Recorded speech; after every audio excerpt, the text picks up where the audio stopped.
बिस्मिल्लाहिर्रहमानिर्रहीम। अस्सलाम वालेकुम। My name is Waqas Asghar. आज की वीडियो के अंदर हम देखेंगे पाकिस्तान एयरफोर्स के अंदर जो लेटेस्ट वैकेंसीज अनाउंस की गई हैं। एक कमीशन्ड ऑफिसर के लिए कौन कौन सा एलिजिबिलिटी क्राइटेरिया है, कौन कौन सी पोस्ट अनाउंस की गई हैं, वो सारी चीज़ें हम इस वीडियो के अंदर देखेंगे। सबसे पहले तो आपको ये बता दूँ कि इसकी जो ऑनलाइन रजिस्ट्रेशन है वो 28 जुलाई से स्टार्ट हो रही है और 15 अगस्त तक इसकी अप्लाई ओपन रहेगी, यानी कि 28 जुलाई को आप अप्लाई कर सकते हैं ऑनलाइन पोर्टल पे। ऑनलाइन पोर्टल कौन सा है? www.join.pef.gov.pk। ये ऑफिशियल वेबसाइट है। पेफ की काफ़ी वेबसाइट बनी हुई हैं, फेक हैं, बट अगर आपने इसमें अप्लाई करना है तो प्रोफाइल वगैरह क्रिएट करने के लिए आपने इस लिंक पे जाना है www.joinpef.gov.pk। अब ये हमारे पास जी यहाँ पर लिखा हुआ है कि candidates must be in possession of NADRA smart card. मतलब पहले ही उन्होंने ये बता दिया है कि आपके पास अगर अप्लाई करना है आईडी कार्ड होना चाहिए। आईडी कार्ड नहीं है तो स्मार्ट कार्ड, इन दोनों में एक चीज़ आपकी एक्सेप्टेबल होगी। अगर किसी का बेफाम है तो वो एक्सेप्टेबल नहीं है। और एक बात मैं before to start all the disciplines एक बात क्लियर कर दूं, वो ये है कि पेफ के अंदर जो क्राइटेरिया दिया जाता है डॉक्यूमेंट्स के हवाले से और हाइट और आई साइट के हवाले से वो काफ़ी ज़्यादा टफ होता है। इसमें कोई कॉम्प्रोमाइज़ नहीं किया जाता, ना ही आपको रेफ़र किया जाता है। ये सबसे पहले आप जब वहाँ पर जाते हैं तो बाहर निकाल देते हैं, ठीक है। तो ऐसा नहीं है कि जी ये आप बाद में ले आइएगा, बाद में कंप्लीट कर लीजिएगा, हम चेक करेंगे, ऐसा कुछ नहीं कहते। वो डायरेक्टली आपको वहाँ से रिजेक्ट कर देंगे। जिनकी हाइट कम है वो टेस्ट ही नहीं देने देते, और जिनकी ग्लासेस लगी हुई हैं उन्होंने जीडी पायलट के अंदर अप्लाई किया, उनको दूर से इशारा करके बाहर निकाल देंगे। तो पेफ का क्राइटेरिया बाकी जो डिफेंसिव फोर्सेस हैं, आर्मी और नेवी, उसके निस्बत से ज़्यादा टफ है, ठीक है। तो अब इसमें मैं आपको वो तमाम चीज़ें इंशाल्लाह क्लियर करूँगा। सबसे पहले हमारे पास आ जाता है जीडी पायलट। चलें हम इसको थोड़ा सा और जूम आउट कर लेते हैं ताकि जी आपके लिए इस चीज़ को देखना थोड़ा आसान हो जाए। जीडी पायलट पाकिस्तान एयरफोर्स में इस बार GD pilot, aeronautical engineering, air defence, admin and special duty और लॉजिस्टिक ब्रांचेस की इंडक्शंस अगस्त के अंदर अनाउंस होने जा रही हैं। और इस बार फीमेल भी अप्लाई कर सकती है। अगर आपने इसकी कंप्लीट प्रेपरेशन करनी है तो हम लेकर आए इस बार तमाम पाकिस्तानी स्टूडेंट्स के लिए घर बैठे डेली लाइव क्लासेस, उसके बाद उसके recorded lectures, PDF notes, 40 mock test series और 2 स्पेशल व्हाट्सएप ग्रुप में ऐड किया जाएगा। हमारा प्रेपरेशन का लास्ट बैच 1 अगस्त से स्टार्ट होने जा रहा है और इसमें हम आपको कंप्लीट प्रेपरेशन करवाएंगे जिसकी फ़ी है सिर्फ और सिर्फ 4200। प्रोजीनियर स्टूडेंट्स की तरफ से इस बात की गारंटी है कि जो मटेरियल हम आपको प्रोवाइड करेंगे उसके बाद आपको एक्स्ट्रा मटेरियल ना कहीं से बाय करने की और ना ही कहीं से डाउनलोड करने की ज़रूरत पड़ेगी। A to Z 1 से लेकर 100% तक जो प्रेपरेशन है वो प्रो जूनियर स्टूडेंट्स के प्लेटफॉर्म से करवाई जाएगी। अगर आप इस लास्ट बैच का पार्ट बनना चाहते हैं जो कि 1 अगस्त से स्टार्ट होने जा रहा है तो हमारे गिवन नंबर पर टेक्स्ट करें और आप इस सेशन का पार्ट बने। Thank you very much. अल्लाह हाफिज़। ये कौन सा कोर्स है? 160 नंबर यानी कि 160 जीडी पायलट जो है वो अनाउंस हो चुके हैं और इस बार आपके पास यहाँ पर लिखा हुआ है कि मेल और फीमेल दोनों अप्लाई कर सकती हैं। जितने भी इवन कोर्सेज होंगे उसमें फ़ीमेल भी अप्लाई कर सकती हैं, ओड में नहीं कर सकती। ये साल में 2 दफ़ा अनाउंस होता है। एक बार हम कहते हैं ओड, जैसे कि 159 के अंदर फ़ीमेल अप्लाई नहीं कर सकती, इसी तरह 161 के अंदर फ़ीमेल अप्लाई नहीं कर सकेंगी, 162 के अंदर फ़ीमेल अप्लाई कर सकेंगी। तो फ़ीमेल के लिए जो एरोनॉटिकल इंजीनियरिंग और जीडी पायलट का आता है उसमें जो इवन कोर्स होता है उसके अंदर फीमेल अप्लाई कर सकती हैं, ओड कोर्स के अंदर नहीं कर सकती। ये बात क्लियर होगी आप लोगों को।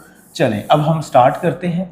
एक तो यह कि अगर आपकी एज हम देखें तो 16 से 22 ईयर और आपकी डेट ऑफ बर्थ से लेकर 15 अप्रैल 2026 तक आपने अपनी डेट ऑफ बर्थ से लेकर 26 अप्रैल तक आपने चेक करनी है एज कितनी बनती है। ये नहीं है कि जिस दिन अप्लाई कर रहे हैं उस दिन की कैलकुलेट करनी है, नहीं।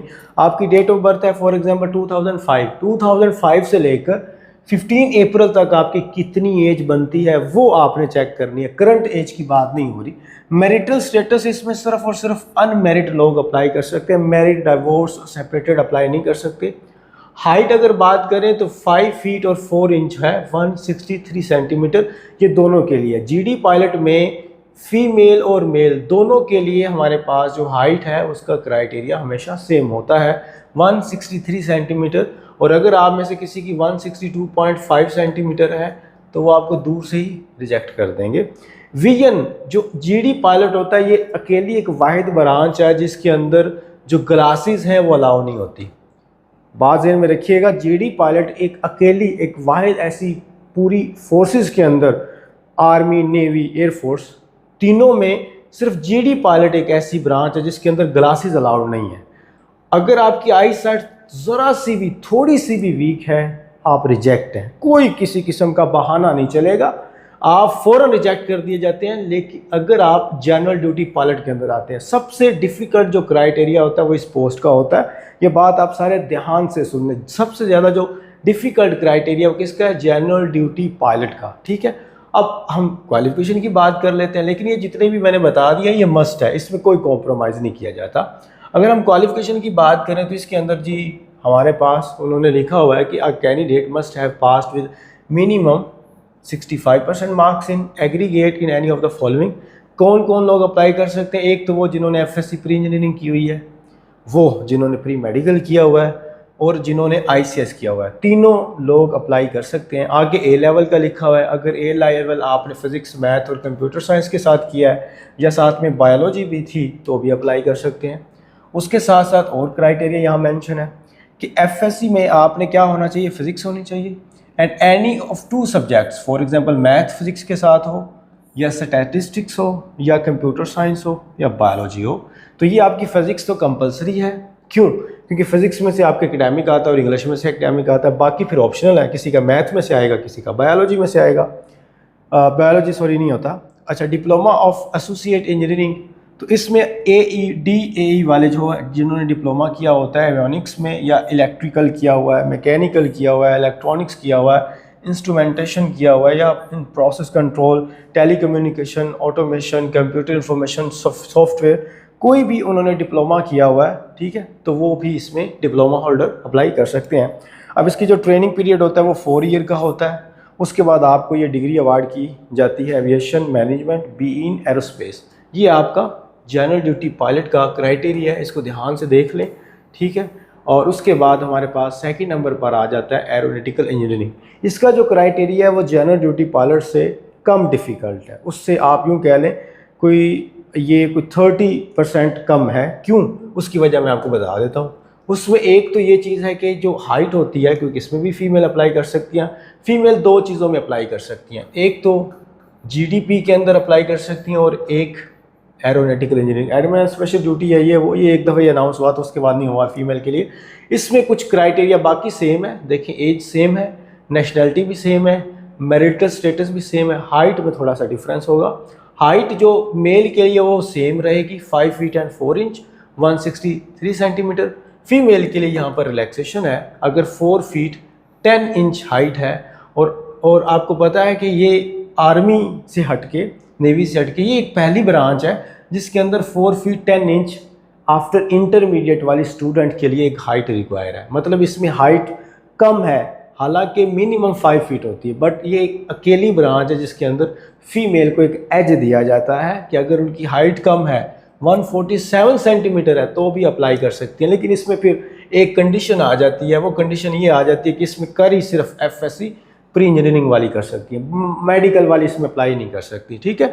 ए लेवल वगैरह बाकी सारा कुछ सेम है। फिर एफएससी विद फिजिक्स है, मैथ है, कंप्यूटर साइंस, यानी कि एफएससी प्री इंजीनियरिंग और आईसीएस वाले ये सारे इसमें कर सकते हैं। बाकी डिप्लोमा होल्डर कर सकते हैं, वो हमने डिटेल में हमने पहले में पढ़ लिया है। और अब इसमें थोड़ा सा डिफरेंस क्या है, एक तो फीमेल के लिए हाइट का एज है, दूसरा इसमें सिर्फ और सिर्फ इंजीनियरिंग वाले लोग अप्लाई कर सकते हैं, बाकी कैंडिडेट्स इसमें अप्लाई नहीं कर सकते, डिप्लोमा होल्डर कर सकते हैं। अब ये एयर डिफेंस है, सेम सारा क्राइटेरिया, एज आप देख लें 16 से 22 ईयर की है, बिल्कुल सेम क्राइटेरिया है 15 अप्रैल तक। और नेशनैलिटी मेल और मैरिटल स्टेटस अनमैरिड, हाइट आपकी 5 फीट 4 इंच। और इसमें भी FSc engineering, pre medical, computer science, मतलब तमाम ब्रांचेस के अंदर एरोनॉटिकल इंजीनियरिंग को छोड़ के हर एक ब्रांच में आईसीएस वाले, इंजीनियरिंग वाले, मेडिकल वाले, डिप्लोमा होल्डर या इवन के स्टैटिस्टिक भी पढ़ा हुआ वो भी अप्लाई कर सकते हैं। बाकी ये सारा कुछ उन्होंने लिखा हुआ है, सेम ही है। इसी तरह हमारे पास 35 में एडमिन एंड स्पेशल ड्यूटी आ जाता है, सेम क्राइटेरिया, कोई इसमें चेंज नहीं है। देखें ये बिल्कुल जो हमने जीडी पायलट में देखा बिल्कुल सारा सेम ही है, इसमें पढ़ने की ज़रूरत नहीं है और ना ही बताने की ज़रूरत है। फिर लॉजिस्टिक्स ब्रांच आ जाती है, उसमें भी बिल्कुल सेम क्राइटेरिया है, उसमें भी कोई किसी किस्म की चेंज नहीं है। तो ये जी हमारे पास एक तो मैंने आपको ये डिग्रीज़ बता दी जो कि हमारे पास इंटरमीडिएट की बेस पे आई हैं। बाकी ये ग्रेजुएशन की जिसको एसएससी कहते हैं, शार्ट सर्विस कमीशन है हमारे पास यहाँ पर, ये आप खुद जो है ना वो पढ़ सकते हैं। सप्लीमेंट्री कोर्स है जिसके अंदर ये लोग मैथ, फिज़िक्स, केमिस्ट्री वाले अप्लाई कर सकते हैं, मेल। इसी तरह फिर एजुकेशन ब्रांच है हमारे पास जिसमें मेल और फीमेल इस दफ़ा दोनों अप्लाई कर सकते हैं, बट एमएस और एमफिल बीएस वाले इसमें अप्लाई नहीं कर सकते। फिर international relation, artificial intelligence, management sciences वगैरह। फिर आईटी ब्रांच आ जाती है। आईटी ब्रांच के अंदर जो उसका रैंक होते हैं फ्लाइंग ऑफिसर जितना ही होता है। इसमें सिर्फ और सिर्फ male citizen of Pakistan apply कर सकते हैं। इसमें बीएस आ जाता है सारा, मतलब BS, MS, computer science, IT वगैरह जितने भी ये इंजीनियरिंग या टेक्नोलॉजी के एक जो बिलोंग करते हैं। एमईटी ब्रांच आ जाती है, इसमें भी फ्लाइंग ऑफिसर होता है। इसी तरह अकाउंट ब्रांच आ जाती है। अच्छा, ये सारी चीज़ें हो गई। लीगल ब्रांच यानी कि जो लॉ वाले होते हैं एलएलबी, वो इसमें जाके अप्लाई करेंगे। अब हम सिलेक्शन प्रोसेस देख लेते हैं, थोड़ा सा ध्यान से देखिएगा जी सिलेक्शन प्रोसेस के अंदर क्या क्या चीज़ें लिखी हुई हैं।